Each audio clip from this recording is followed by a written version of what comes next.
And these estimates are typically conservative. So I said at the onset about 40%, which was the number that was given, most recently in this 2020 Lancet Commission on dementia prevention. But I think it's very likely that the majority of cases, at least with regard to Alzheimer's disease, and likely also even these Parkinsonian conditions, which, it's becoming increasingly clear that there's an environmental toxicant aspect to them. I think that the majority, and this is just my opinion based on my, assessment of the literature, are likely preventable. We don't have all the data yet, but I think given what we do currently know, we don't have to sit idly on our hands. For example, there's a class of drugs that are widely being used today on a frequent basis called anticholinergic drugs, and there are too many to list.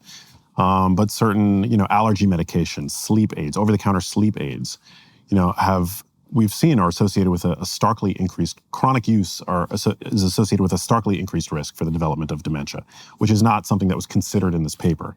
I do think that most cases are potentially preventable. And another reason why I believe this to be the case is that Alzheimer's disease is not genetic. We have genetic risk factors, the most well-defined of which being the APOE4 allele, which about 1 in 4 people carry. And depending on whether you carry 1 or 2 copies of this SNP, your risk increases anywhere between 2 and 14-fold. But this is not a deterministic gene. So with Alzheimer's disease, 2 to 3% of cases are, the early onset variant or familial, which is deterministic. But the vast majority— Define early onset.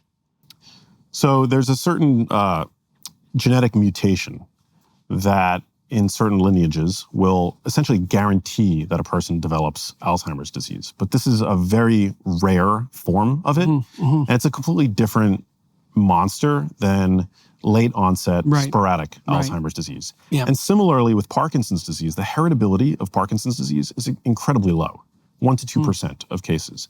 So these are all conditions that are, I think, mediated in large part by, your environment.